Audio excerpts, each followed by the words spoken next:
Hi అందరికీ, welcome to my channel. ఈరోజు నేను మన ఛానల్లో ఒక కంప్యూటర్ ఎంబ్రాయిడరీ బ్లౌజ్ చూపిస్తున్నాను. ఈ బ్లౌజ్ డిజైన్ చేశాను, స్టిచ్ చేసింది కూడా నేనే. ఎంత నీట్ ఫినిషింగ్తో వచ్చింది చూసారా డిజైన్. బ్యాక్ వచ్చేసి కొంచెం బ్రాడ్ నెక్ టైప్ వచ్చింది, కిందేమో బ్లౌజ్కి బార్డర్ వచ్చింది. కస్టమర్కి బార్డర్ తీయొద్దన్నారు, ఆ బార్డర్తోనే డిజైన్ వేసేసి స్టిచ్ వేసాను. కింద గోడ్ ఇచ్చేసి ఇది ప్రిన్స్ కట్ బ్లౌజ్.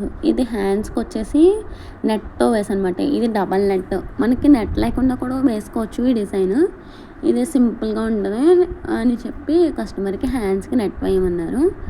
ఆ చేతికి ఈ చేతికి కూడా హ్యాండ్స్కి నెట్ వేసి స్టోన్ అంటించి థ్రెడ్స్ గట్రా కట్ చేశాను. ఇది ప్రిన్స్ కట్ బ్లౌజ్. ట్యాజిల్స్ కూడా చూసారు కదా, ట్యాజిల్స్ కూడా వేసాను ఈ బ్లౌజ్కి. మీకు ఈ వీడియో నచ్చితే కనుక ఇటువంటి డిజైన్స్ మీకు కస్టమైజేషన్ కావాలి అనుకుంటే నాకు ఇన్స్టాగ్రామ్లో మెసేజ్ చేయండి, అలాగే కామెంట్ కూడా చేయండి. మీకు నచ్చితే కనుక ప్లీజ్ సబ్స్క్రైబ్ మై ఛానల్.